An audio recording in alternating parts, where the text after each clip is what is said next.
Donna and Larry Goudreau from the state of Maine in the United States.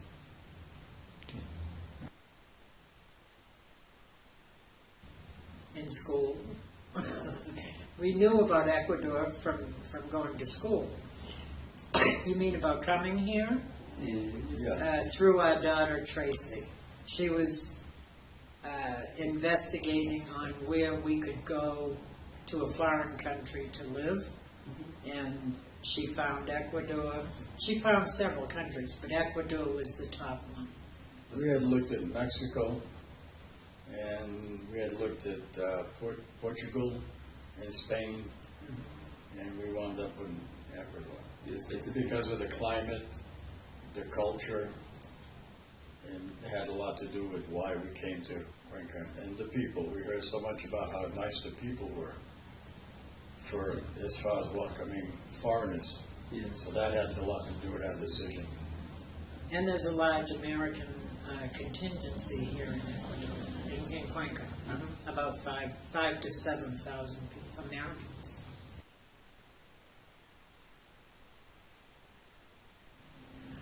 I loved it right away. I came along with Tracy for about 2 months, and we went all over Cuenca to see if we were going to want to stay here to live. And I loved it. I loved the people because they were very helpful all the time, and we couldn't speak any Spanish. And they just helped us through everything. It was a wonderful experience. Then we went back to the United States and got Larry and our son Joe, and then we all came back. I was kind of disillusioned when we flew into Guayaquil, and then we had some vans because we had 15 suitcases, so we had 2 vans to bring us up here.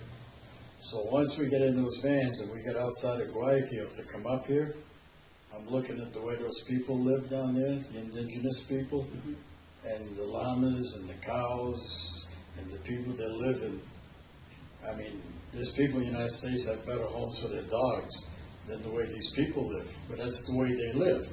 But it was a shock to me. I said, I'm going back to the United States, until we get to Cuenca.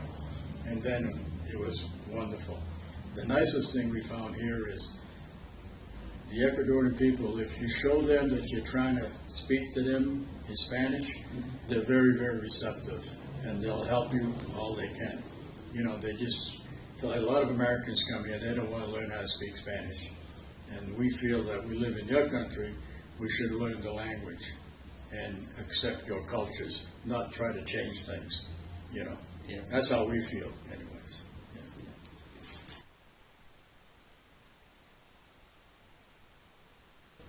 Would we advise them?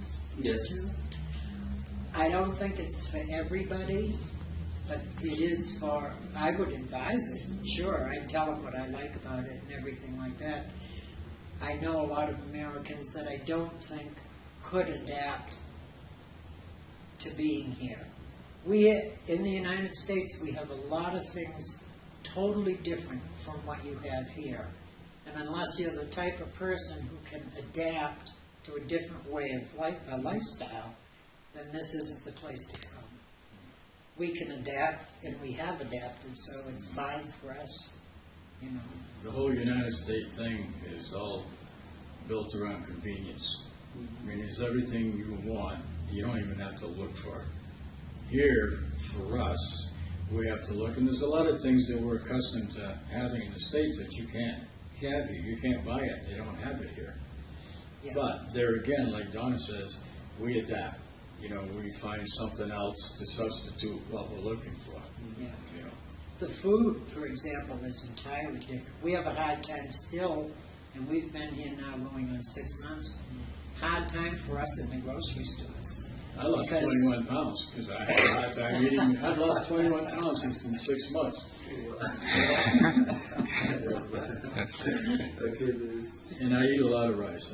I've eaten more rice in 6 months than I have in my whole life. Yeah, me too. Because in the States, rice is, the only time you see rice in the United States, you go to a Chinese restaurant. Outside of that, there's no rice.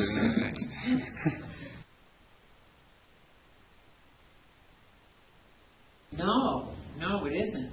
doctor in the United States said I could not live in Cuenca because the altitude is too high, because I have emphysema. But I came and I went to a specialist here. He changed my medications and I feel great. I have never had a problem. No, I haven't either. I think that's it.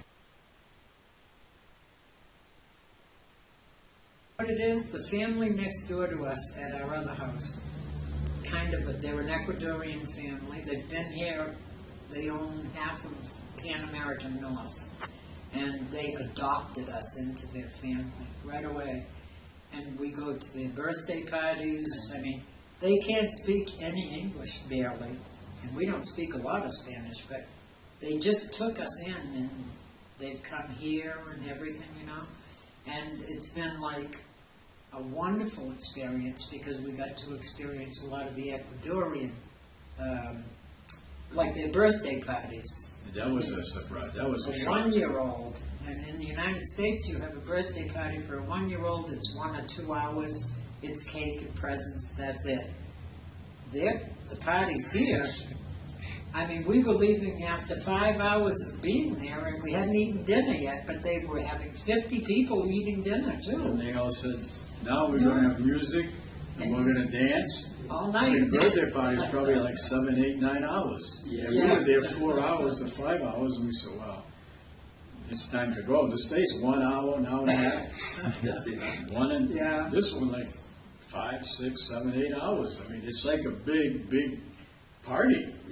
But You the know? best thing is we got to experience, we can with these people, all these Ecuadorians, experience their way of life. Their food. Which we everything, like. yeah. You know, yeah. I don't know any of the indigenous people though yet. The ones who wear the velvet skirts and stuff. I'd like to know some of them. Well, we did meet one at the post office. Now, Oh. that was an experience. Donna, going to tell you about this. We went to the post office first time. Yeah. First of all, that post office compared to a U.S. post office is totally different. So we didn't even know where to get a box. We thought from the postal guy, right? 3 people sent us outside to a little lady, one of the indigenous ladies, sitting outside of the post office on Grand Columbia. Sells candy. She's got to be 90 years old. She sells candy and stuff like that. She got us a box. She sold us some tape. I think it cost $1.50 and 20 cents. 20 cents for the box, $1.50 for a roll of tape. Right. And 3 times. 3 cents for an envelope. Yeah. So 3 times I did the envelope wrong on the box after she had taped it all up. Instead of retaping it, she gave us another envelope. I wrote it again, did it wrong a second time, forgot to put USA on it. And she just gets up and she kept helping us. And she's pointing for me to do everything like this. I didn't know what she was saying, but I got the idea. And this woman went so much out of her way to help us. She did not need to do that, you know. I mean, she could hardly walk. She was all bent over and stuff like that. So, of course, he kept tipping her. So she kept helping us more. Plus, it cost us $43 to mail the box, but it cost us $35. less money to buy the stuff. It cost more to ship it than what we were shipping. It was $43 to ship a small box, 2-pound box to the States for our great-granddaughter, which we haven't seen yet. Your export tax is so high. Your import and export taxes compared to other countries, not just the US. That box in the United States would have probably cost us $1, $1.50 maybe to mail. Yeah, Yeah. yeah. That's a huge difference. So we're not mailing anything else from Ecuador. No. But we're going to go see the lady again because she just was so I nice. told my wife every time I go downtown, she's on the corner, was it Bolero and Barrero Grand- and Grand Columbia. Grand Country. Every time I go downtown, I'm going to give her $1 because she was so nice.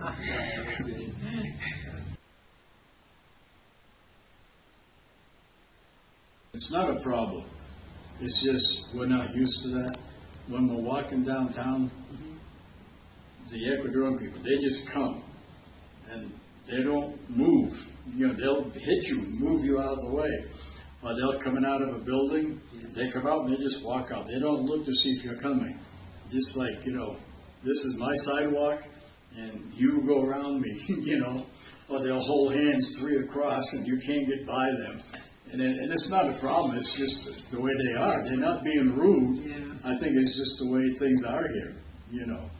Because, you know, you can see them coming and you get out of the way because they're not moving. They're coming straight through, you know. And I feel bad if sometimes we hear about the ugly Americans here. Yeah. And I feel badly about that because most Americans are not ugly Americans.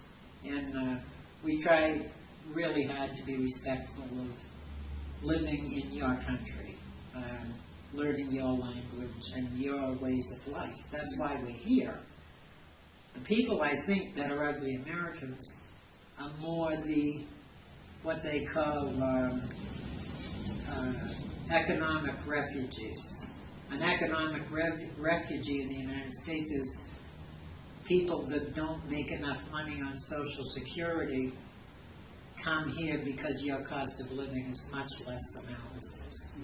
And I think they're here because only of that reason, which makes them cranky and ugly most of the time, And I think. they bring an attitude. Yeah, And they'll say, well, why don't the Ecuadorian people learn how to speak English? yeah. Or how come you don't bring American goods here? Or, you know, Yeah. they just don't like things and they try to change Yes. the Ecuadorian way. And that's not going to happen. It shouldn't I mean, happen. they should have stayed in the United States with an attitude like that. Yeah. But There aren't very many of them, but we have heard about them and stuff like that. And it makes us feel bad because if you live in the United States like we did for 70 years, most Americans are not ugly Americans. They're not at all like that. So, But like I said, they can't afford to stay in the United States after they retire because they don't have any savings or they didn't plan for retirement. And now they're stuck making X amount of dollars, which is not enough to live in the States. So they come here. But they bring the attitude, which is not the Yeah. Ecuadorians' fault. That's That's their problem. their fault. But they bring their problem here and they complain about everything because they're not in the United States anymore and they can't do this, they can't do that. So yeah. we feel bad about that because, you know, like I said before, we're in your country and we have to adapt. And we're not going to try and change your country. We're not going to try and change anything. We're going to learn how to speak Spanish and adapt to your ways of life, you know.